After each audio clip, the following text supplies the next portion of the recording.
join me in welcoming Saunya and Allen to share their story with us today. So,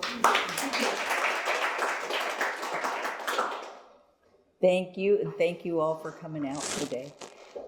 We're going to start the presentation today focusing on the working waterfront and ended up with scuba training.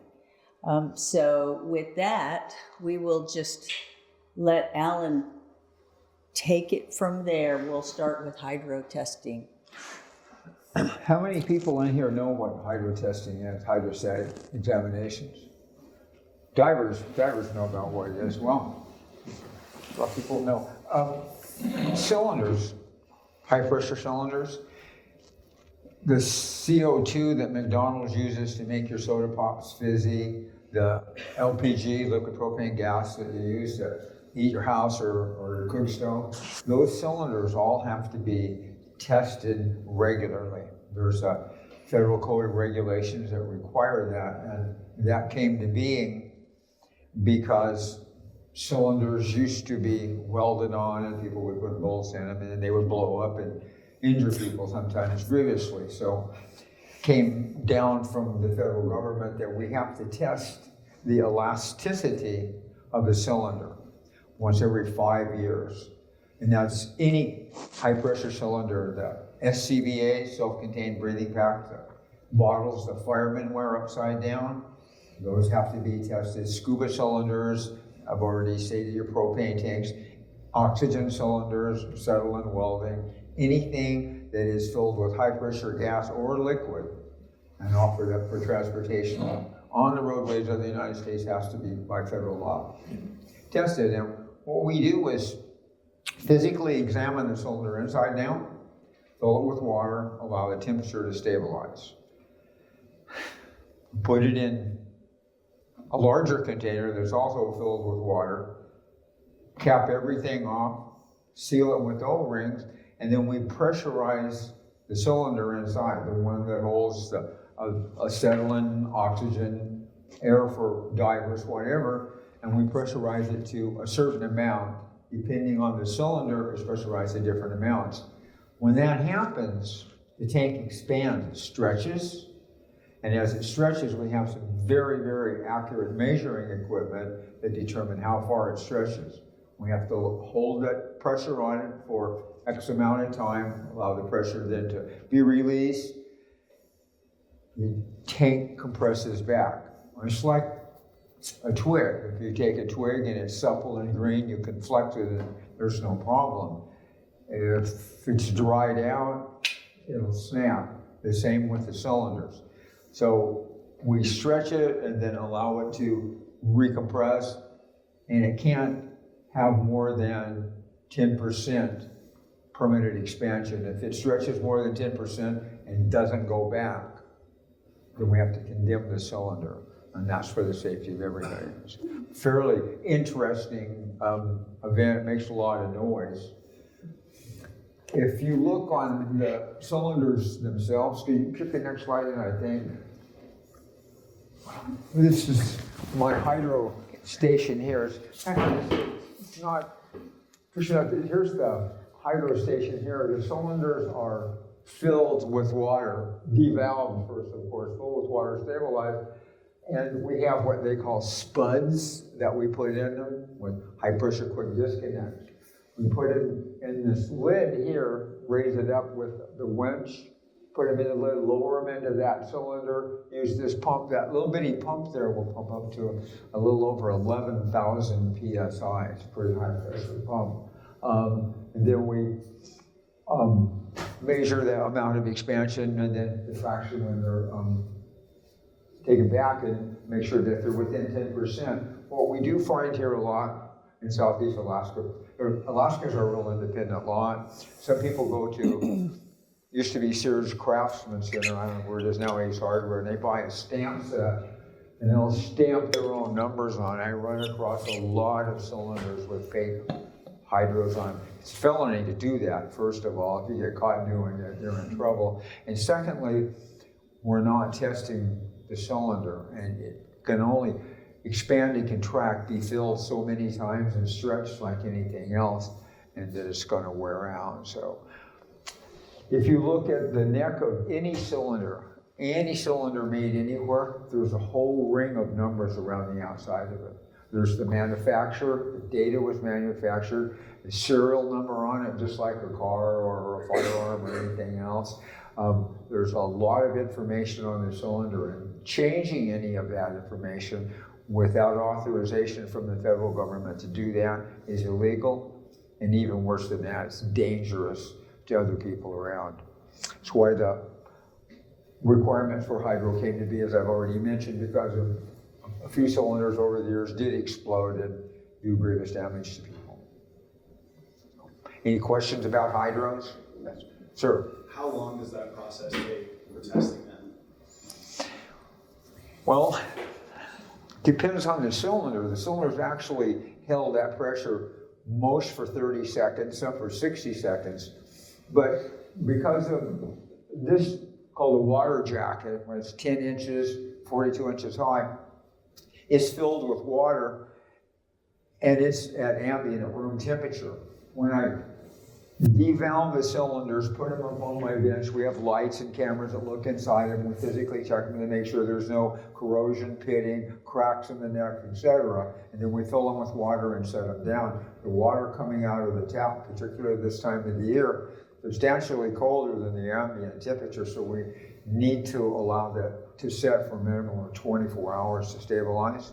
So if I did nothing but stand there and wait for hydros to come in, I'm going to answer your question, it would take me 36 to 48 hours to do a hydro.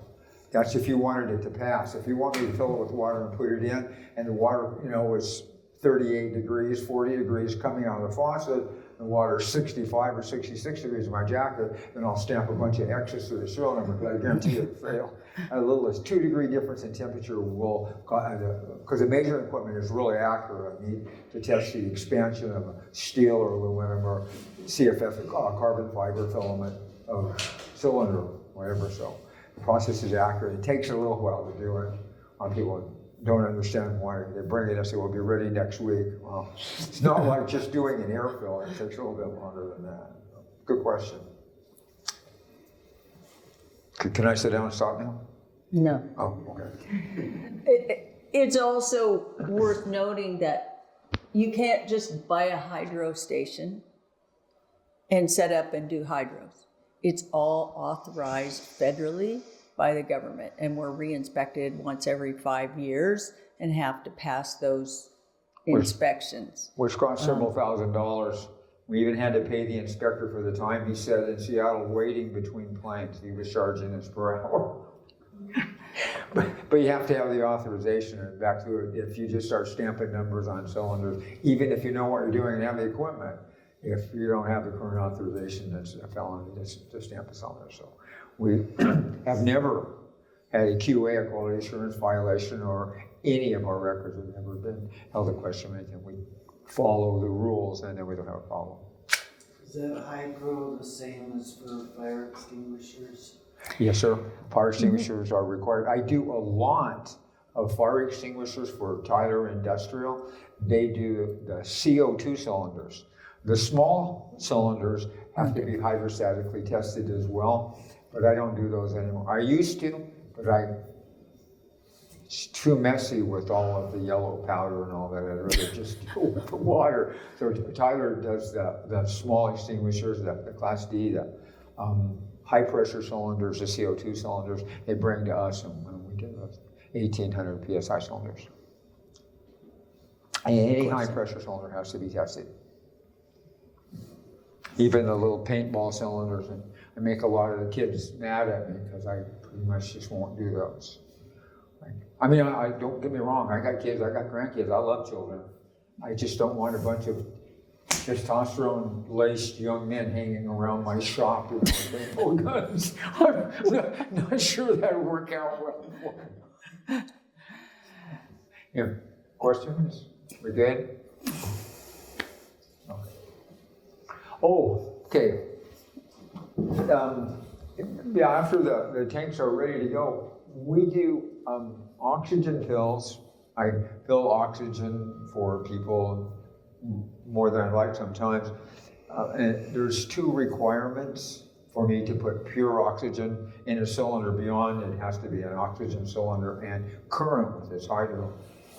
You have to have either a script from a doctor, because I can't just sell oxygen to anybody, or you have to have a DAN, Divers Alert Network, oxygen provider certification. And it doesn't really need to be current, although it is good if you keep it current, but you need proof of training before I can sell you any compressed gas. So we do a number of oxygen fills. This is our fill station in the back of the shop. A number of you know it intimately. I actually built the whole fill station, put the gauges, and I even built some of the manifolds inside the machine, some of the manifolds into pieces. My oxygen filter across the bottom is a landing strut ram off of a B-25 Mitchell that I turned the ends for and converted it. Got a 2-micron hyperfilter, that for my oxygen cleaning. We have a booster pump. We do argon fill. Argon is not a breathable gas. It's gas for insulation in your suit. It's much denser, heavier than air. Those of us that have dual pane windows that are gas filled, it's argon gas that they put in there. It's a better insulator, the heavier gas than air is. We do nitrox fills. Nitrox, enriched air. We remove part of the nitrogen and replace it with oxygen, which means you can stay underwater longer, you can stay in the environment longer if you have. Everybody has heard of the bins. Everybody knows the bins. Or we saw the movie. Most people have no idea what that actually means. But what promotes the problem is the amount of nitrogen in the air. Nitrogen is 78% of the air, so if we can get rid of some of that nitrogen and replace it with oxygen, which is a metabolized gas, we can stay longer in the water. It's not to dive deeper, nitrox is to just stay longer. Working divers know that now. This is our fill station. That's looking down into my compressor room. That's looking at our Verticon compressor. I have 3 high-pressure compressors. They're high-pressure compressors are rated in volume that they can produce per minute. That particular one, that Verticon's 13 CFM, 13 cubic feet per minute at 4,500 PSI. Low-pressure compressors like my shop compressor, my Craftsman, they're rated a little bit different. But in order to fill the cylinders, we need a compressor that will pump up pretty high. That will pump to 4,700 computer controlled. It will cycle on at 3,500, cycles off at 4,700. And what it does, it fills a bank of tanks along here. The tanks are high pressure Bauer tanks at 4,500 PSI cylinders, and I fill them, and then I can fill tanks off of that without having to keep the compressor running continually. And then we have a backup for that one that's smaller. It's 8.5 cubic feet per minute. Then I have a little portable one that I can take on the boat that does about almost 4 cubic feet per minute. So if you're going to run a dive shop, you have to have air. Our air is checked by a lab in Texas that I've been doing business with for almost 20 years. The owner, when she was starting the business, chemist, took a couple of compressor classes together, and so our companies kind of grew together. They do trace analytics. They do a really good job for us. And so we have our air sample every quarter, every 3 months. We do a sample to make sure we have no oil in it, or not too much nitrogen, or not too much CO. The compressor is a fairly simple device,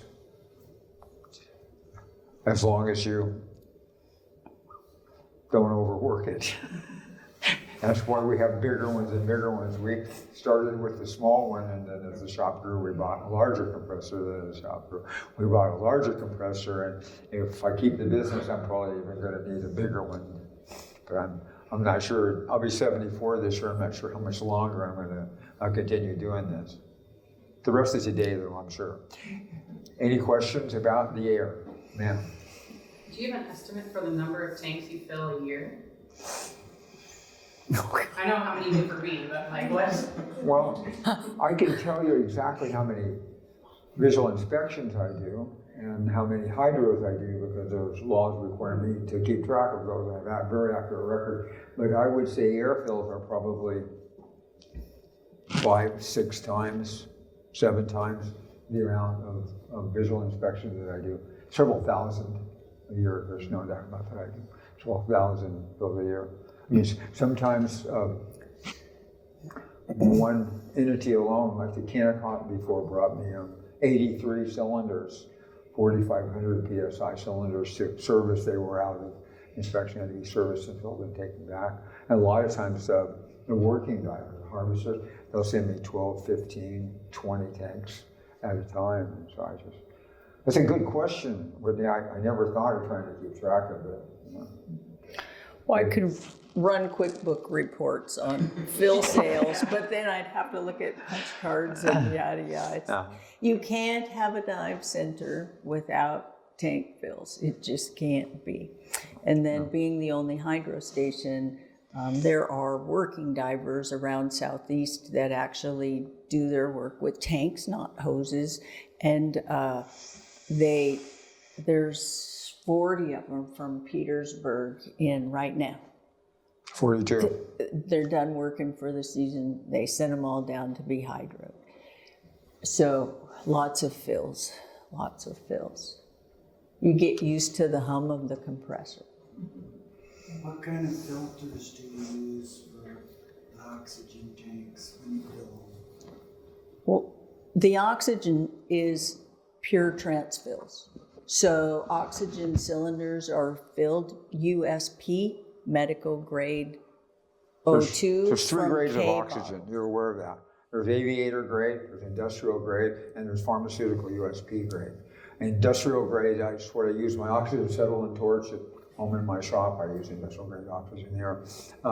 For work, for nitrox fills, there's USP, or United States Pharmaceutical. The bottles are clean and it's guaranteed by the supplier to be breathable grade oxygen. The hospital uses the same stuff. And then there's aviation grade oxygen, which is US Pharmaceutical, but there's one more step. They run it through a drying process where they hyper dry the air, because if there is, God forbid, ever a problem on an aircraft at 37,000 feet, everything in it is going to be blast frozen in a few seconds.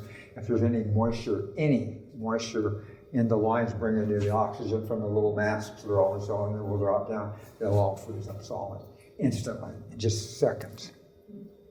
Yeah, so we use only the pharmaceutical grade. Yeah, we purchase our USP in big K bottles. We don't have a membrane system. We're not quite that big here in Southeast. Yeah. So. If you want to buy into the store for 250 grand, I could set that up. That's a good job. Yes. Okay. Dive gear. Service work. I need to keep talking. I'm going to get hoarse in a minute here. It's hard for me to talk in front of people, being the shy, reserved individual that I am.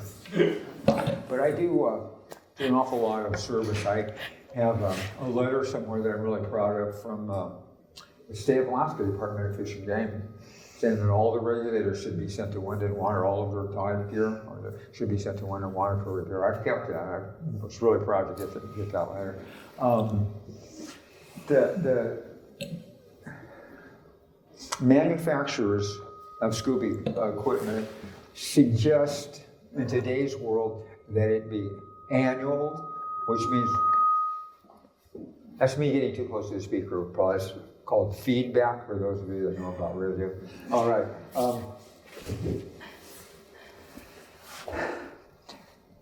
For a long time it was, well, I'll give you a classic example. I had 2 divers in my store, one of which became a tremendously good friend of mine, the other one I know really well. And they were talking to one another about when they should have their equipment serviced. And one says to the other one, well, maybe when it quits working. And his buddy says, yeah, well, what if I'm 100 feet? You know, what if I'm 100 feet under the water when that happens? Oh, well, that's a really good question. What if? You'll have a problem. The manufacturers for a long, long time, several decades, suggested that your equipment be serviced yearly. Some people even require their equipment to be serviced yearly. Some commercial manufacturers, Kirby Morgan, the hard hat people that do welding and stuff like that underwater, they service their gear every 6 months. Currently, recreational scuba, which is the majority of what we service at Wind and Water, although we do commercial stuff too, the manufacturers currently suggest that you have it annual every 2 years. By annualing a regulator, can you back that slide up for me? Mm-hmm. Sure. Annualing a regulator, see all of these pieces here. That's a regulator. And then all goes back together. There's going to be 2 pieces there that you breathe off of, which are second stage and an octo. And then the first stage, the gauges, the hoses, all of those pieces are there. When I service, not just I service, but when anyone annuals or services a regulator, we take every piece off of it that will come off, everything. The mouthpiece, the diaphragms, everything comes off of it. It's cleaned, and this kind of sounds off a white vinegar diluted about 40-60 vinegar water in an ultrasonic cleaner. It's clean to remove any corrosion, dirt, sodium chloride buildup, et cetera, laid out on a bench like that, usually blow dry it with compressed air, and then we put it back together, and every part in the regulator that's plastic, rubber, etc., comes in the annual kit.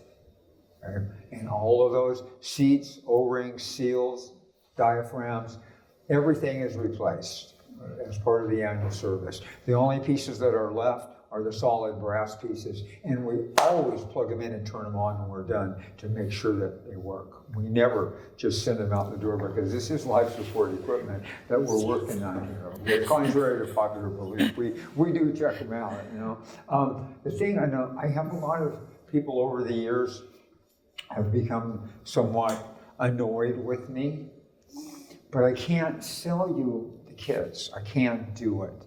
In order for me to have the kits, I have to maintain an account with the dealer. I have to be current with my servicing certificate, and it has to be, with most manufacturers, renewed every 3 years. And the current technology has helped with that, because for years I have to go somewhere and sit through a day class. But now we have the Zoom meetings. They send you all the pieces that you do. Everybody's all hooked up together, and you work through it on the Zoom meeting, which makes it a lot less expensive, still time consuming. You still have to have the certification.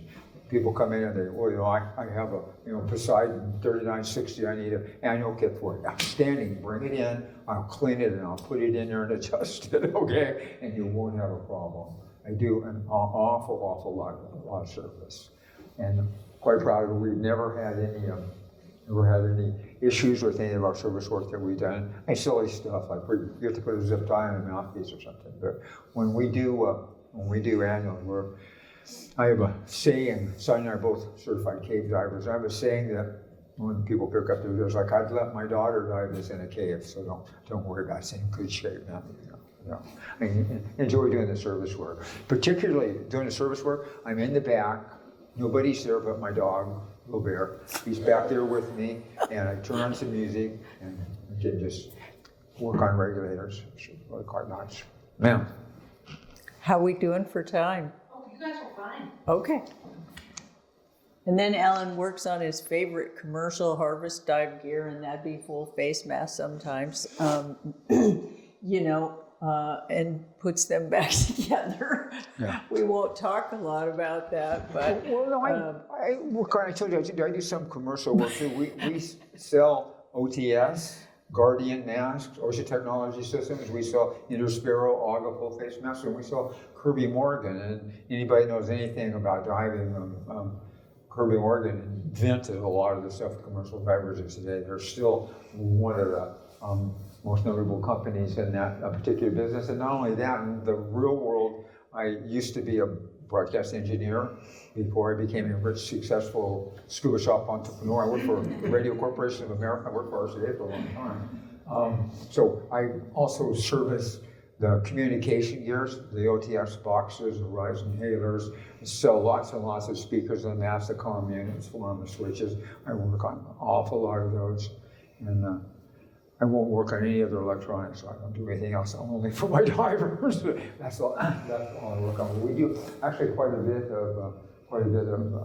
of commercial work too. And then of course there's the dry suits, and that's pretty much Saunya's strong suit. She does 90%, 99% of the dry suit work. I think the last time I did big dry suit repair, I was doing a class for Soldotna Fire Department. I'm an ERDI, public safety instructor. I was doing a class for Soldotna Fire Department, and part of the class was we had to put seals on a Viking dry suit.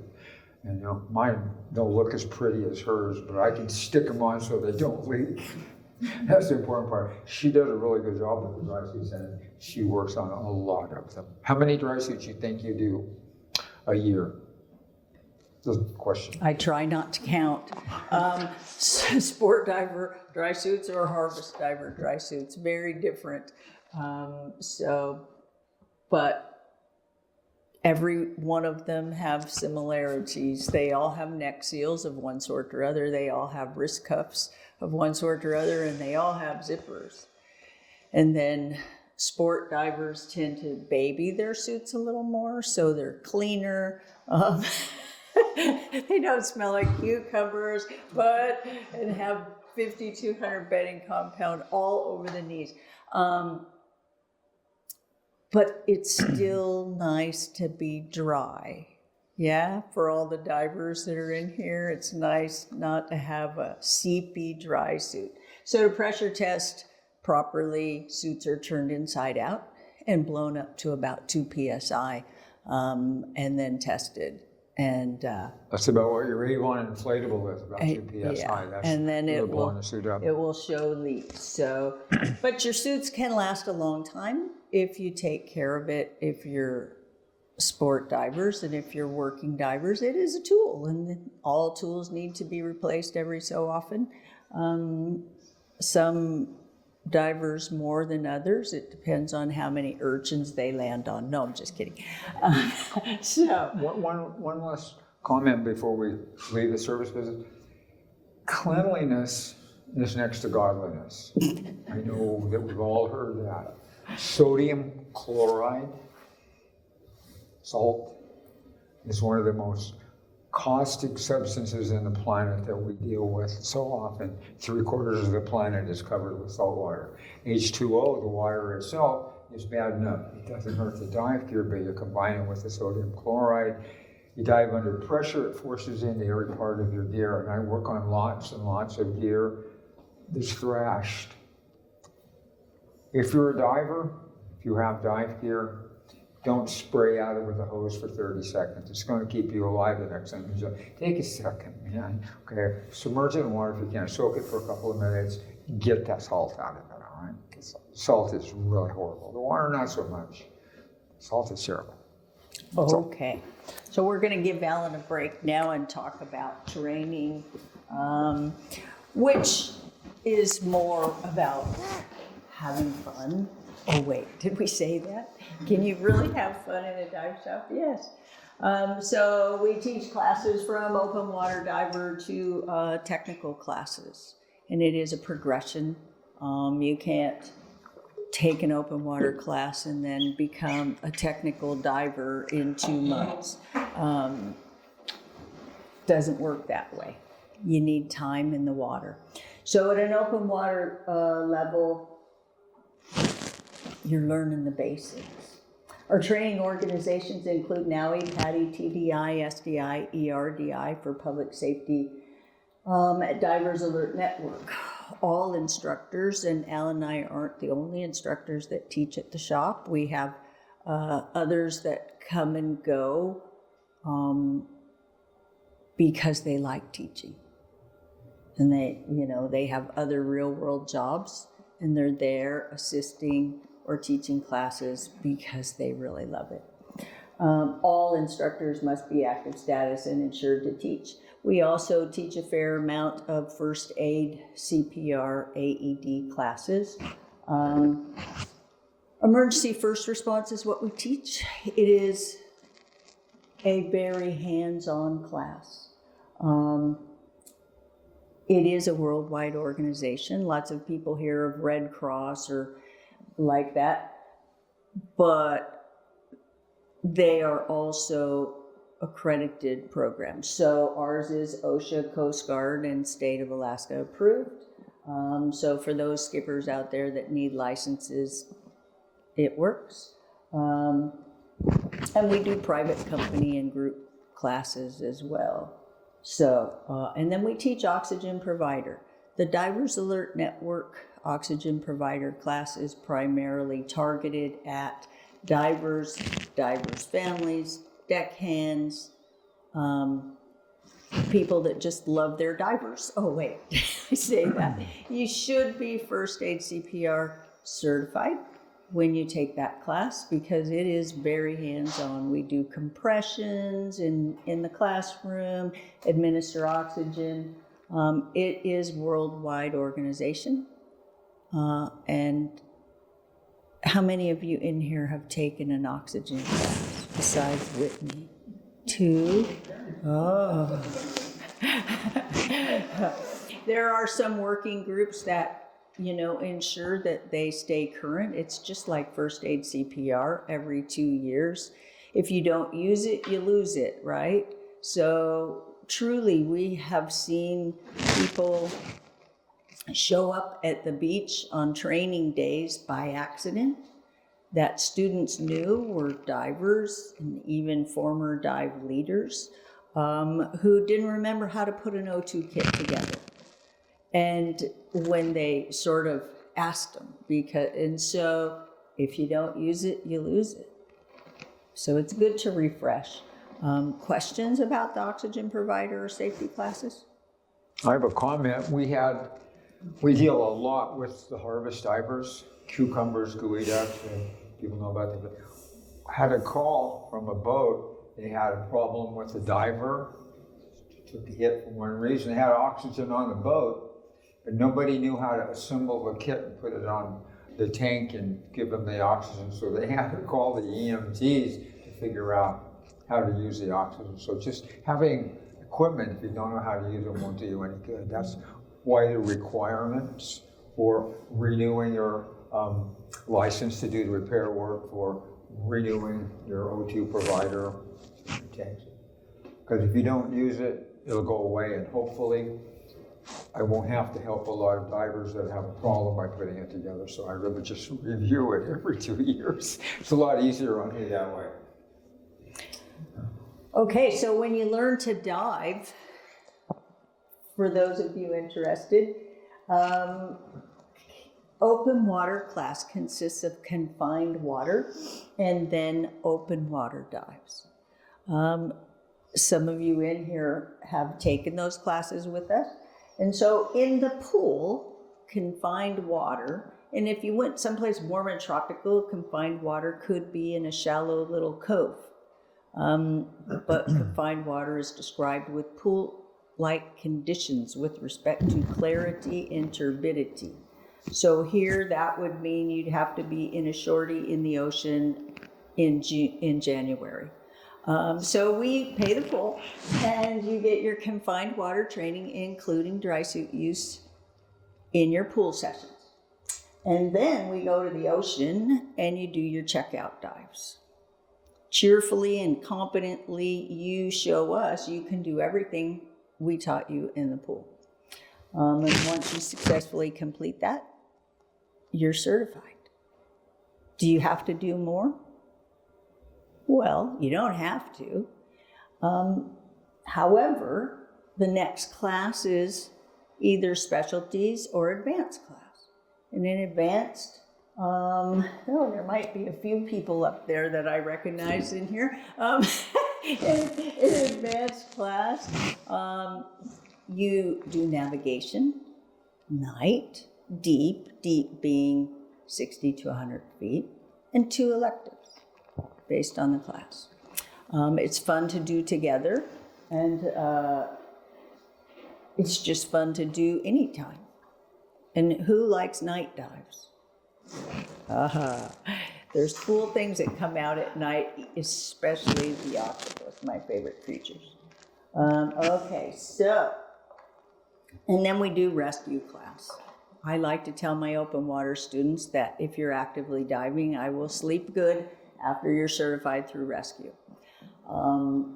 There is confined water time where we build in memory motor skills. You will, in your open water section of rescue, you will bring up an simulated unconscious diver from the bottom to the surface, strip their gear, strip your gear while giving rescue breaths all the way in to the beach. And then you will get them on your shoulders and bring them out, lay them down on the beach, and voila, provide oxygen based on what the instructor is telling you. We like to make it fun. It's hard work. It's serious. And our former rescue divers all know that anytime we have a class going on, they can come join us to refresh, because if you don't use it, you lose it. And we do lots of other specialties: nitrox, deep specialty, photography, underwater hunter, dry suit. There's lots of classes out there. And we teach a lot of them. I think we have 26 specialties between the two of us. I can't emphasize strongly enough the importance of being an O2 provider if you're going to be an active diver. There's 2 things you can use in a near drowning or barrel trauma type situation. You can use harsh language or oxygen. There's just basically nothing else that you can do. So if you're going to dive a lot, take an O2 class. It's a good idea, and it's not very expensive. Most of the work anymore is done online. You don't even have to show up in the shop. You can do it on your phone or your laptop. Until you get to the hands-on part. Well, there is that. You do have to assemble the kit and do some professional. There's some work on that. Simulated scenarios. And beyond the training, as Sonya just mentioned, we have been approached a number of times, Department of Public Safety, United States Coast Guard, State of Alaska Department of Fish and Game, Ketchikan Fire Department. We have written custom classes for the Ketchikan Fire Department. We wrote a custom class because there wasn't one in existence for intersperolog, a full face mask. So we wrote a program for them, got it approved by the training agency, and certified them all in full face masks. We wrote a program for Fish and Game Cert. It had a run-in with NIOSH, OSHA, and they wanted to be able to have their divers inspect their own hulls if they hit a log or something, and they go on. Well, they're scientific divers, so they have an OSHA exemption. So they approached us if we could help them with the class. So we wrote a custom class called Ship Husbandry. Took over a year, and we got it approved by the certifying agencies, and we taught that class to the fish and game people so they can actually go in the water now and inspect their own boats. Or they have a run-in with a log or get a net or a line in the propeller, they can go in and cut it up themselves. They don't have to call somebody to come and do it. It's a lot more useful as much time as they spend on the water. So we do a lot on the waterfront besides just fill tanks. Questions? Oh, I've got one for you. So Wind and Water has been around almost 30 years. Can you briefly talk about how you each got into diving? When did you start diving? You don't have to put a date on it. Yeah, go ahead.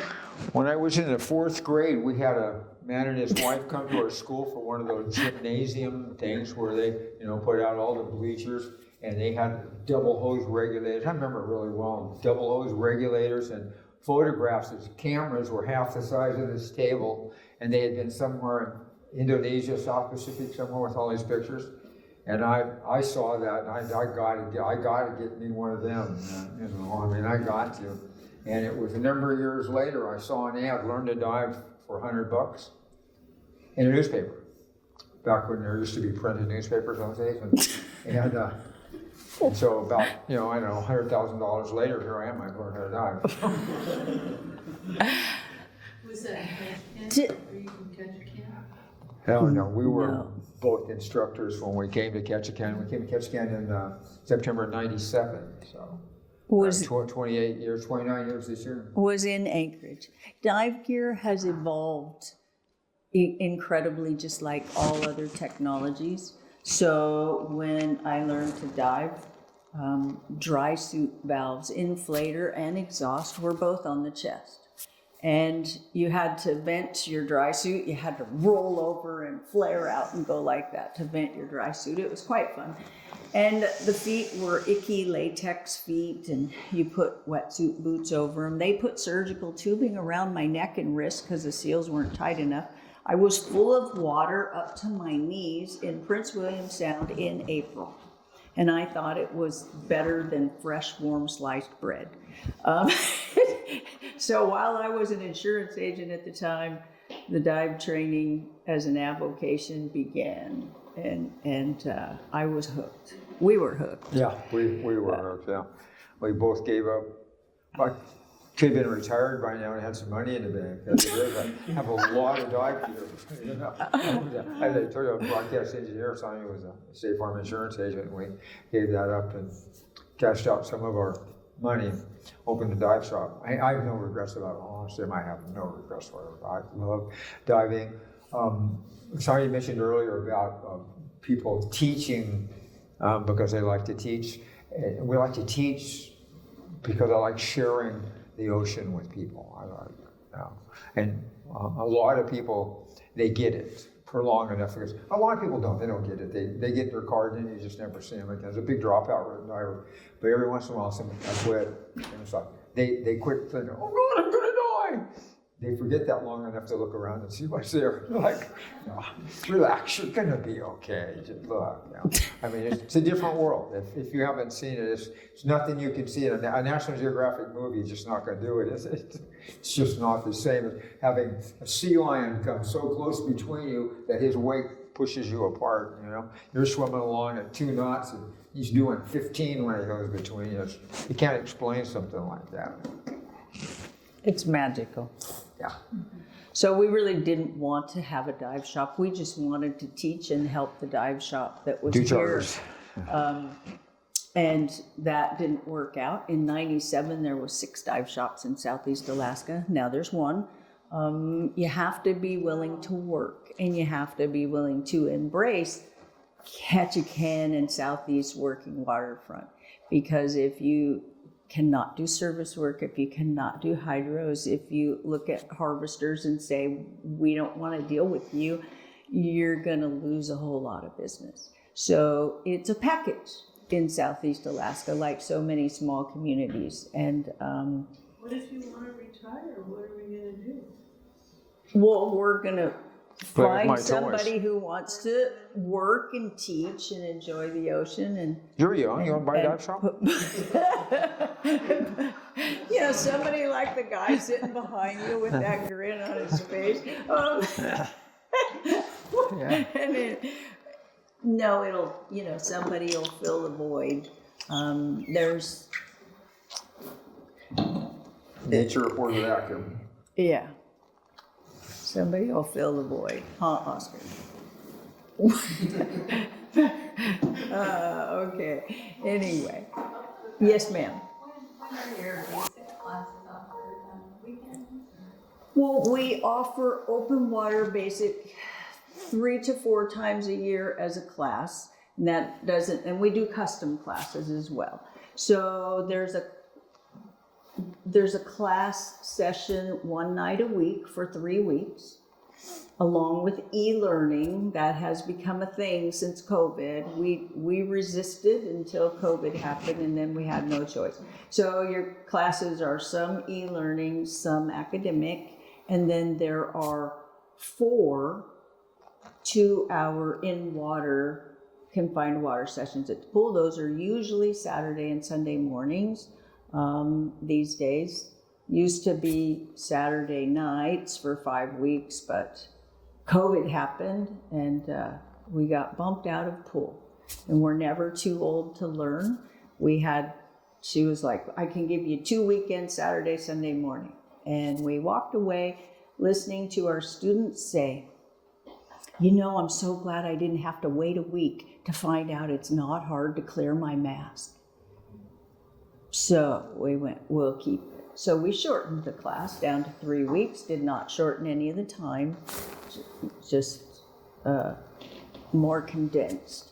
And people like it. We'll certify kids from 12 up, but that is a parent commitment as well. So we now have parent agreement forms for that. You know, because kids don't like to show up to pool late and because parents are late, things like that. So it's a commitment on the family's part when teens learn to dive, but it's very worth it. Can you all tell us where we can find more information about upcoming classes and how we can connect with you and the work that you do? So we have just rebuilt in the last year the website. windandwaterdiveshop.com has the classes posted on it and different information about the shop. We also put flyers like this on Facebook for the Facebook crowd, and we have them at the shop. We are there a lot, but store hours are Tuesday through Friday, 10:30 to 6, and Saturdays 10:30 to 5. And we do the core classes every quarter as well. That means open water, advanced rescue, nitrox, first aid CPR, and O2 provider. And a dive master referring to dive master candidates. Yeah. So when I see dive groups out at Mountain Point and they're tourists, I'm assuming, in the summer, is that through you or do the independent dive masters come to town and lead tours? I think what you're probably seeing is the snorkel tour. Okay, right. The cruise ship snorkel tour, and that Snorkel Alaska. Fred does a great job with that, and we're so glad that he's there. Because you cannot be a warm water diver and come here, get suited up, get in the ocean and do a dive in, 4 to 6 hours of dock time. Doesn't work. It just doesn't work. We tell them they need to go snorkeling, much to some of their dismay.